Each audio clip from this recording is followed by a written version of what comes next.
오늘은 우리를 살리는 물이라는 제목으로 함께 말씀을 나누고자 합니다. 우리가 여러분 잘 아는 소설가 김홍신 씨가 소설이 아닌 자기 삶을 이렇게 나눈 에세이 한 권을 발간했습니다. 그 책의 이름이 그 인생 사용 설명서입니다. 그는 이제 인생 사용 설명서라는 책에서 이 마중물에 관해서 언급하고 있습니다. 여러분 마중물 아세요?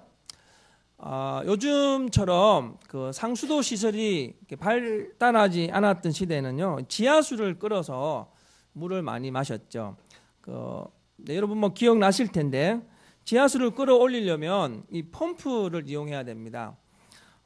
근데 펌프를 이용할 때 그냥 펌프질을 하지 않습니다.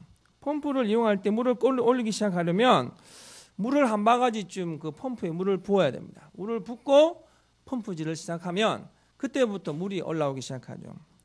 그런데 여러분, 이 펌프질을 시작하면서 붓는 그 한 바가지의 물을 마중물이라고 합니다. 다른 말로 하면 처음 물이라고 할 수 있죠. 김홍신 씨는 그 많은 그 물을 얻기 위해서 이 마중물이 필요하다고 얘기하면서 그것을 인생에 비유합니다. 인생에도 무언가를 원한다고 한다면 이 마중물을 부어야 한다는 거죠. 여러분, 마중물은 겉으로 보면 아주 작은 소량의 물이고요. 사실 그 마중물을 펌프에 붓고 나면 없어져 버리는 물입니다. 하지만 그 넉넉한 지하수의 시작이 마중물에서부터 시작된다는 거예요. 그러니까 많은 사람을 넉넉하게 하는 좋은 물의 시작이 바로 마중물이라고 할 수 있습니다. 마중물. 최이동 목사님께서 교회가 주는 물은 막습니까? 라는 책을 하나 썼습니다. 이 책 역시 이제 이 목사님의 그 양심을, 교회를 향한 양심으로 쓴 이렇게 에세이라고 할 수 있습니다.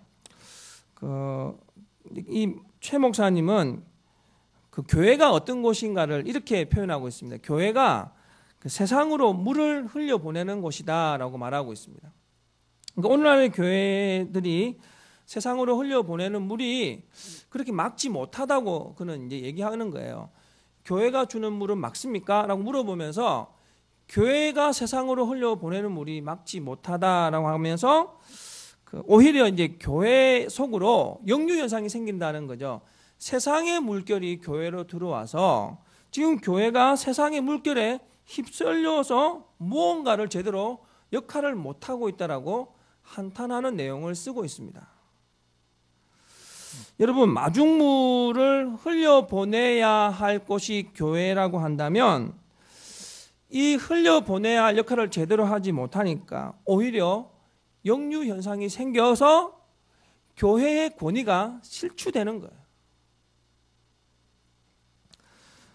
결국 교회가 존재하는 이유는 많은 사람들을 살리는 이 마중물을 흘려보내야 하는 것인데 지금 이 교회가 이 처음물, 이 마중물 회복하는 것이 얼마나 절실한가를 다시 한번 깨닫게 되게 하는 그런 책임을 알 수 있습니다.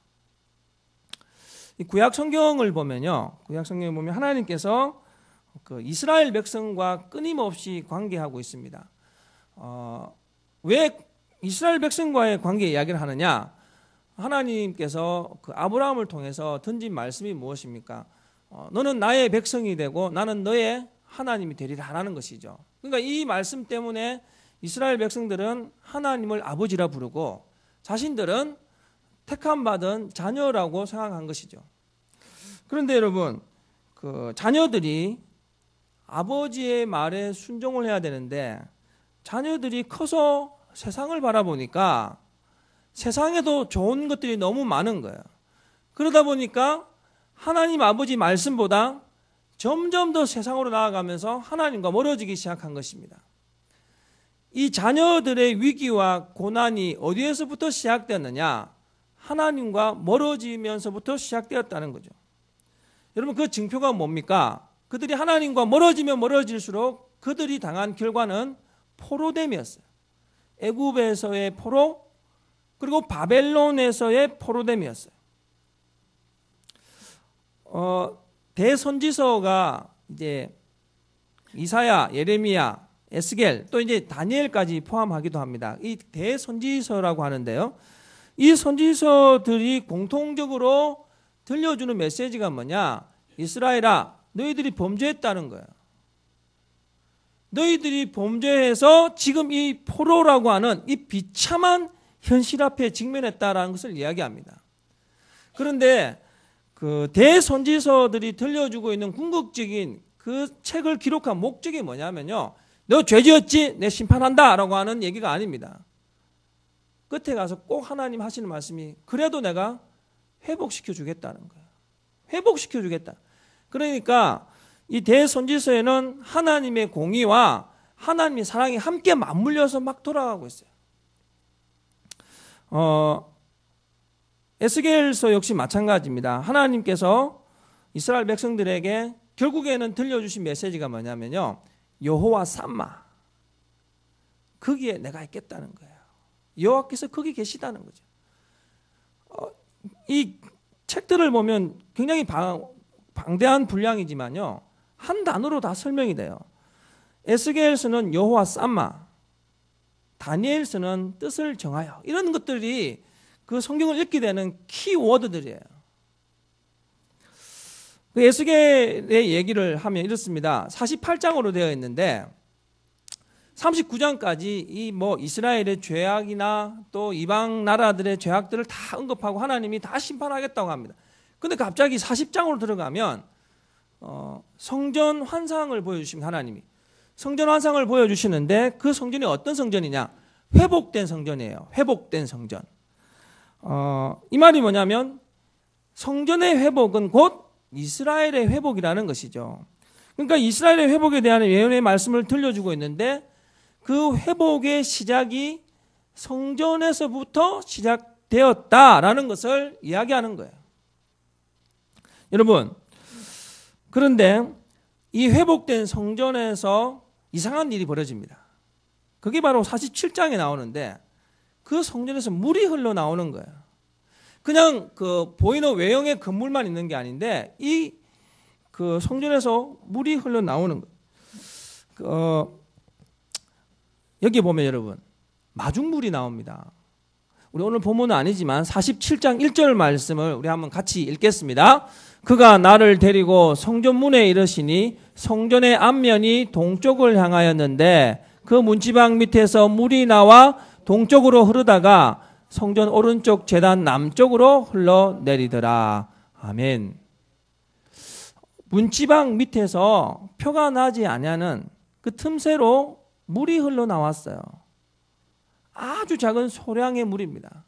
사람들이 신경 쓸 겨를도 없고 신경 쓰고 싶지도 않은 아주 작은 물이 흘렀는데 여러분 그 표도 나지 않는 물이 흘러서 어떤 일이 벌어졌느냐. 5절에 이렇게 말합니다. 다시 천척을 측량하시니 물이 내가 건너지 못할 강이 된지라. 그 물이 가득하여 헤엄칠 만한 물이요 사람이 능히 건너지 못할 강이더라.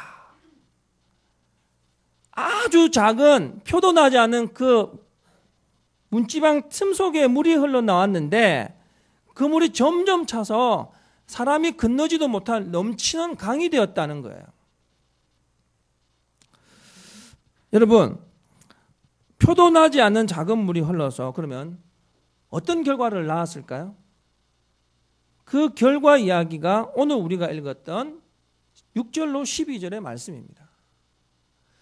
여러분 이 말씀을 보면 문자 그대로 보면 우리에게 그렇게 다가올 말씀이 아닌데 하나님께서 분명히 우리에게 이 비유로 들려주신 말씀 속에 큰 메시지가 들어있다는 거예요. 들어있다는 거예요. 자, 오늘 본문의 내용을 보시면서 이 작은 마중물이 어떤 영향을 끼치고 있는가 이것을 한번 여러분과 살펴보려고 합니다.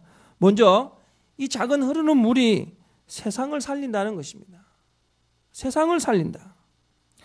8절 말씀 같이 읽겠습니다. 그가 내게 이르시되 이 물이 동쪽으로 향하여 흘러 아라바로 내려가서 바다에 이르리니 이 흘러내리는 물로 그 바다의 물이 되살아나리라.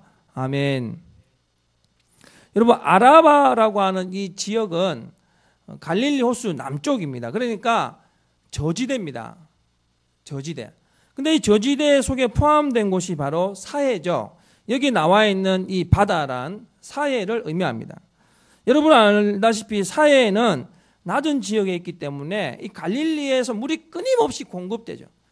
여러분 알다시피 물이 공급받으면 이 공급받은 물 다시 넘쳐서 흘러야 되는데 이 사해의 특징은 물을 받기만 하고 내어보내지 않는다는 거예요. 그러니까 이 아라바 지역에 들어오는 물들은 다 고여있는 물이에요. 여러분 잘 아시죠? 물이 고여있으면 썩습니다. 물이 썩으면 그곳에 생물이 살 수가 없는 거예요. 고여서 죽었다는 것이죠. 그런데 그런 죽은 바다에 어떤 일이 생겼습니까? 표도 나지 않았던 이 조그만 성전 문지방 밑에서 흘러나오는 물이 점점 더 많아져서 어떻게 됐어요?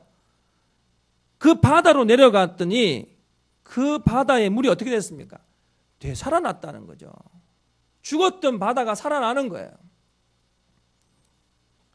미국에서 열린 신경과학회에서 앤드리어스 바텔스라는 의사가 아주 재미있는 실험을 했습니다. 그 남녀 17명에게 자기 공명 그 영상장치, 일명 우리가 요즘 많이 찍는 MRI 촬영을 했는데요.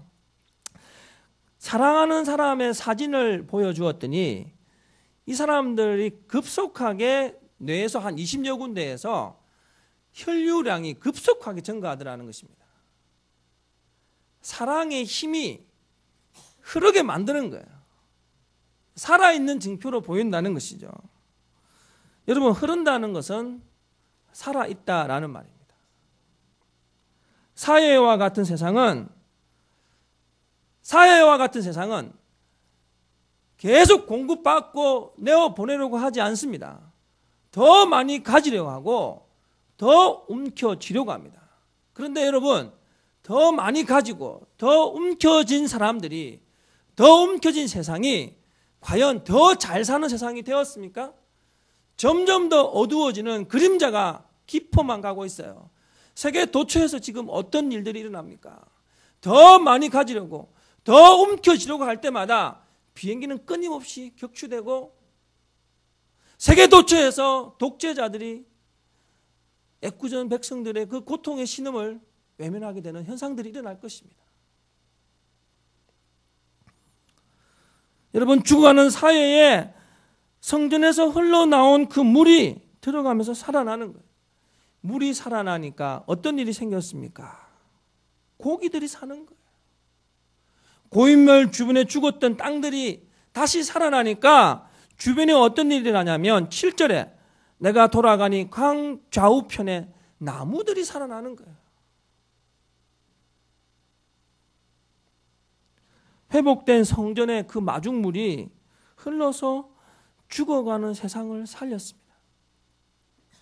전에도 말씀드렸지만 우리가 살아가는 세상은 여러분이 생각하는 그런 만큼 그렇게 아름다운 세상이 아니에요. 왜냐하면 이 세상은 공중 권세 잡은 마귀가 통치하는 세상이기 때문에 그렇습니다. 마귀는 우리에게 끊임없이 우리를 유혹합니다. 더 많이 가져라. 더 움켜져라.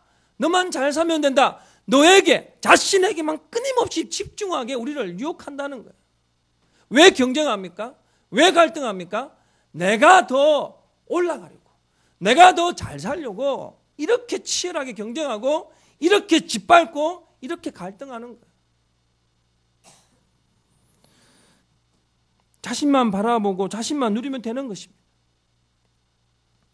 여러분, 이런 이기주의가 저 팔레스타인에서 수백 명의 생명을 무참히 짓밟고 있어요.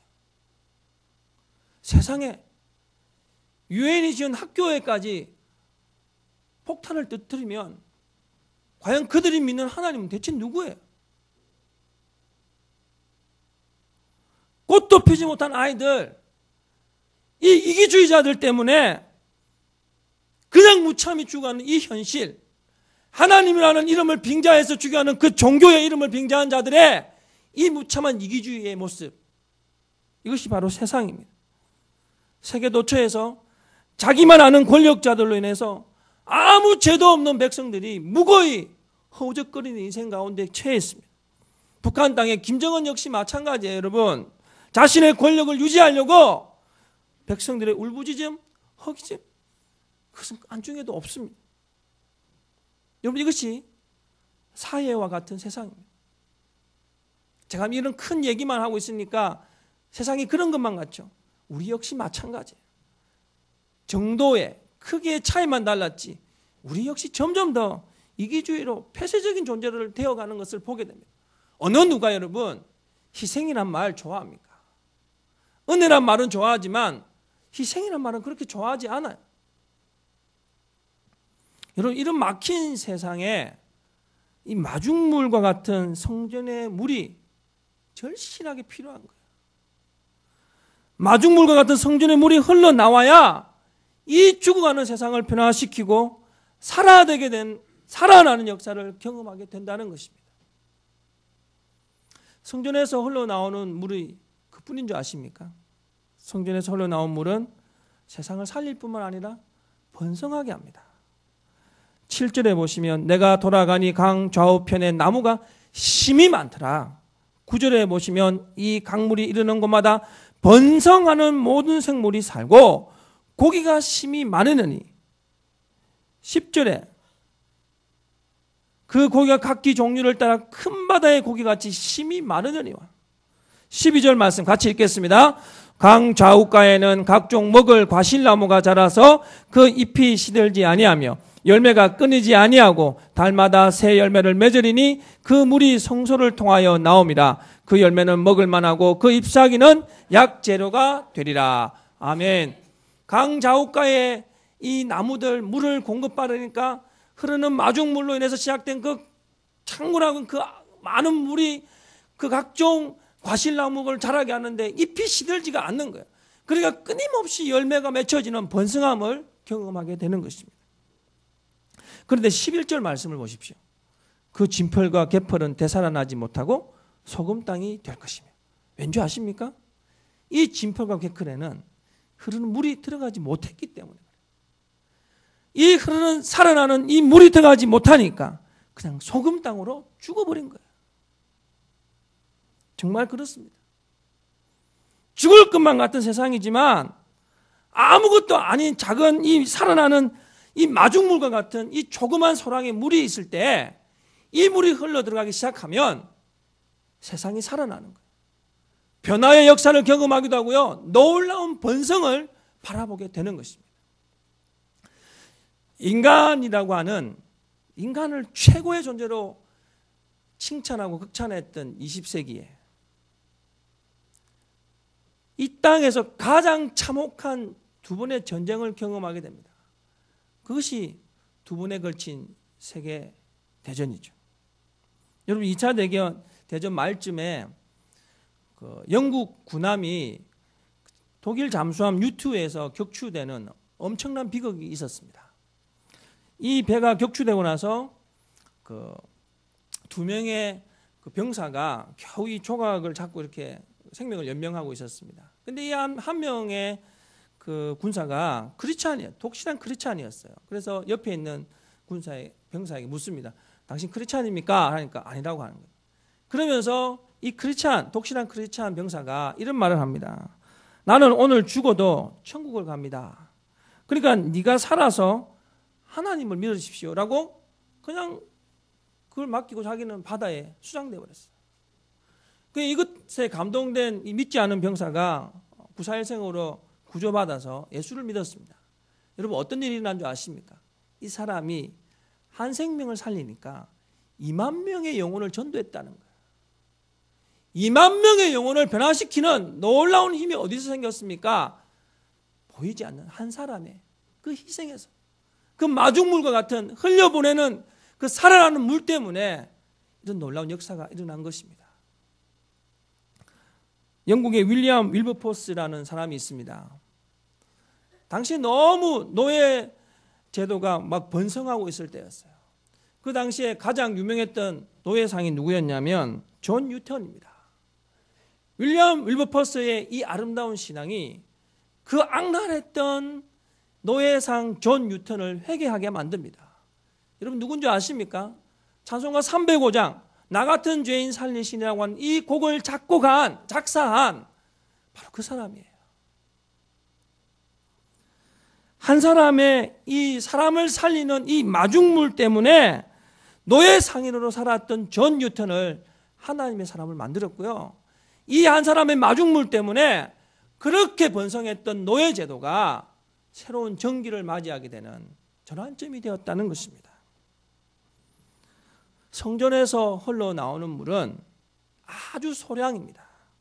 그것은 하지만 세상을 변화시킬 만한 능력이고 세상을 번성하게 하는 놀라운 물이 될 수 있다는 것입니다. 성전에서 흘러나오는 물은 부요함과 풍요로움입니다. 12절 끝부분에 보니까 그 열매는 먹을 만하고 잎사귀가 약재료가 되리라. 저는 이 말씀을 보면서 참 많은 위로를 받았어요. 교회에 오신 분들이 회복의 치유의 은혜를 경험할 수 있다는 가능성을 봤습니다.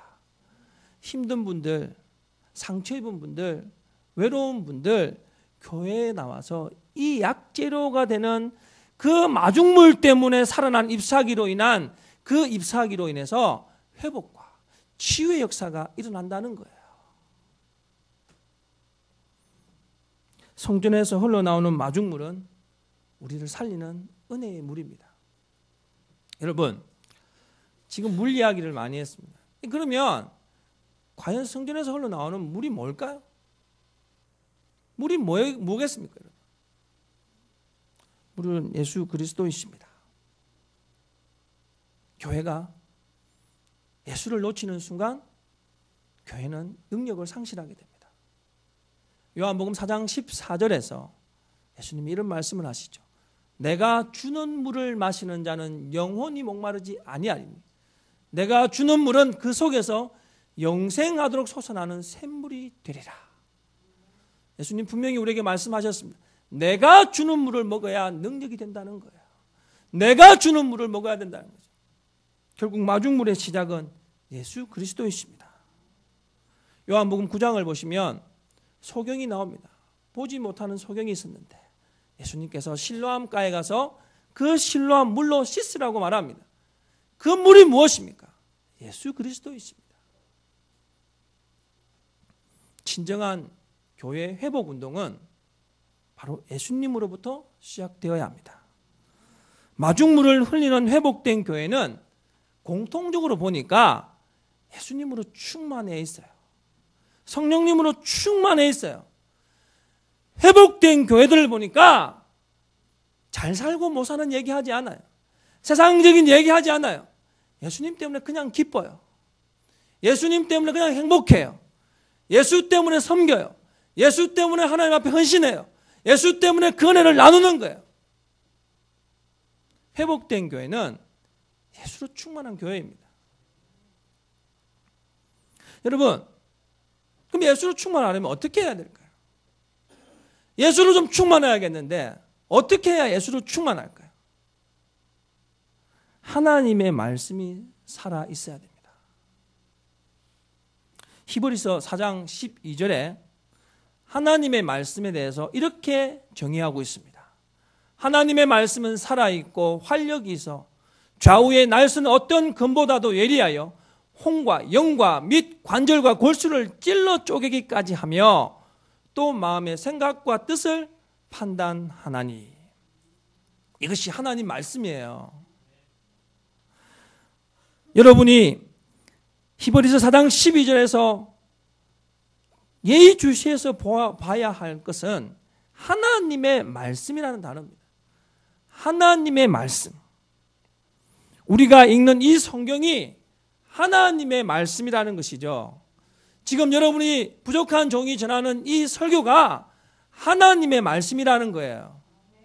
성경이 많은 책 중에 하나로 되어지고 설교가 많은 목사들 중에 한 사람의 좋은 말소리로 들려지는 이 시대가 바로 하나님의 능력이 상실된 시대입니다. 성경은 역사책이 아닙니다. 성경은 세상이 말하는 지혜서가 아니에요. 성경은 하나님의 말씀입니다. 설교는 말 잘하는 사람의 음성이 아니에요. 말 잘하는 사람의 강좌가 아니에요. 설교는 오직 하나님의 말씀입니다. 여러분, 세상의 물결이 교회로 들어오니까 사람들은 성경을 세상의 책과 별반 다를 바 없는 책으로 폄하시켜버렸어요. 설교를 평가합니다. 설교를 사람의 목소리로 평가합니다. 여러분, 이런 인간의 모임으로 전락한 교회가 과연 무슨 힘이 있고 무슨 능력을 발휘하겠습니까? 사랑하는 성도 여러분, 생명의 물, 살리는 물은 오직 예수 그리스도로부터 시작되는 것입니다. 제가 어떤 사무실을 방문했는데 그곳에 아주 특이한 그림이 하나 있었습니다. 그 그림이 어떻게 생겼냐면 그 두 그루의 포도나무입니다. 포도나무인데 한 그루는 그 콘센트가 꽂혀 있고요. 또 한 그루는 콘센트 빠져 있어요. 근데 꽂혀 있는 그 나무는 열매가 풍성하게 맺혀 있는데 빠져 있는 나무는 말라 있어요. 제가 그 그림을 보면서 참 신기한 깨달음이 있었습니다. 예수님 안에 풍성한 교제가 있으면 저렇게 열매를 맺을 수 있구나. 예수님이라는 이 코드를 꽂아 놓으면요, 끊임없이 이 예수님의 능력이 우리 안에 흘러 들어와서 살아나는 거예요. 그러니까 예수와 풍성한 교제가 있어야 됩니다. 예수님과 만나는 이 교제를 사모해야 된다는 거죠. 여러분, 어떻게 예수 믿는다는 말은 하면서 6일 동안 세상의 모든 걸 전념하고 아무 생각도 없다가 이 한 시간을 예수 안에 젖어든다고 말한다는 건 이 어불성설 아닙니까? 예수님과 풍성하게 교제하면요, 끊임없이 예수와 호흡하면 그것이 성령의 충만함으로 드러납니다. 성령의 충만함을 경험하면 그 성령이 우리와 동행하면서 세상에서 내가 사는 게 아니라 성령과 함께 사는 삶을 사는 거예요. 성령이 뭡니까? 성령, 지혜의 영, 분별의 영, 비전의 영, 총명의 영이에요. 성령이 내 안에 충만하게 있으면 내가 지혜로운 자가 되는 것입니다. 내가 총명한 자가 되는 거예요. 하나님의 뜻을 분별하는 분별의 삶을 살아가는 거예요. 무엇보다 여러분, 사람들이 보지 못하는 그 신비한 비전을 보는 그런 삶을 살아가는 것입니다. 여러분, 과연 이 하나님의 영과 함께 동행하셨습니까? 동행하지도 못하고 능력을 드러내지도 못하면서 우리는 항상 말하죠. 내가 예수는 믿어요. 예수는 믿어요.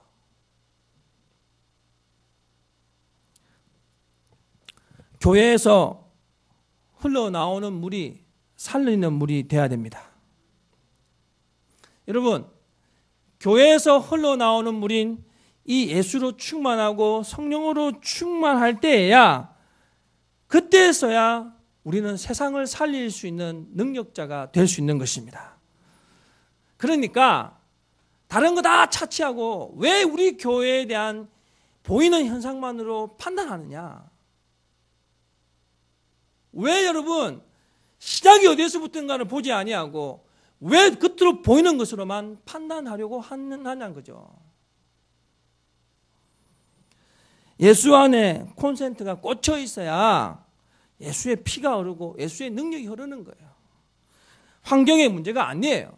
여건의 문제가 아니라는 거죠. 언제 어디서든지 예수로부터 시작하면, 예수와 풍성한 교제 안에 있으면 그 예수의 능력이 성령의 충만함으로 드러나고 그 성령의 충만함이 세상의 능력으로 흘러가는 것입니다. 요즘은 너무 그 스펙을 많이 따집니다. 사람의 어떤 학벌, 어떤 재정을 얼마나 가지고 있는 규모, 이런 얘기들을 많이 해요. 여러분, 그게 진짜 능력이에요? 그게 능력입니까? 그 한 사람은 100년도 살지 않는 사람인데 그런 능력을 갖추는 50이 넘어가서 적어도 여러분 70점, 그렇게 왕성한 힘은요 20년도 누리지 못하는 거예요. 여러분, 근데 사람들은 그것이 능력이라고 말합니다. 인생을 너무 좁게 보는 거예요. 인생을 한 인생 이렇게 살다 끝나는 게 아니라 우리 인생은요, 영원한 거예요. 믿는 자들의 인생이 영원하다고 한다면 여러분, 빙산의 일각인 그 붙들어 보이는 것만 보시겠습니까?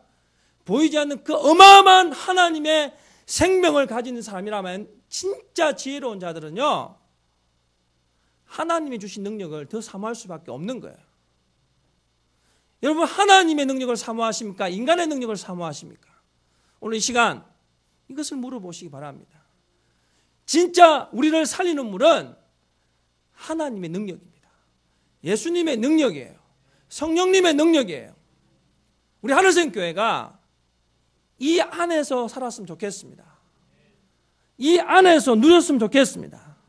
이 회복된 마중물이 그때서야 능력이 되어서 세상으로 흘러가면 세상을 변화시키는 또 다른 역사를 만들어가는 것입니다. 우리 하늘생교회가 그런 교회 됐으면 좋겠습니다. 여러분, 우리 이런 교회 만들었으면 좋겠어요. 교회에 와서 세상의 어떤 기준이나 다른 교회의 어떤 것들을 가지고 와서 얘기하지 마십시오. 하늘생교회는 하늘생교회의 고유한 하나님의 뜻이 있어요. 어디에서부터 시작돼야 됩니까? 예수님으로부터 시작돼야 됩니다. 우리 교회는 예수님으로부터 시작되었으면 좋겠습니다. 양옆을 하면 이렇게 한번 말씀하시기 바랍니다. 예수님으로부터 시작합시다. 여러분, 진짜 여러분이 정말 저를 하나님의 종으로 생각한다면 저 말을 믿고 따르시기 바랍니다. 말라기 기자가 얼마나 말을 안 들었으면요, 그러죠? 한번 시험해 봐라. 한번 시험해 보십시오. 하나님은 정말 여러분에게 진짜 능력으로 우리에게 드러나실 줄로 믿습니다. 이 귀한 우리를 살리는 물을 통하여서 우리 교회뿐만 아니라 여러분의 가정과 여러분의 자녀들과 여러분의 기업과 여러분의 미래가 놀랍게 살아나는 은혜가 더해지는 귀한 삶이 되시길 주님의 이름으로 축원드립니다.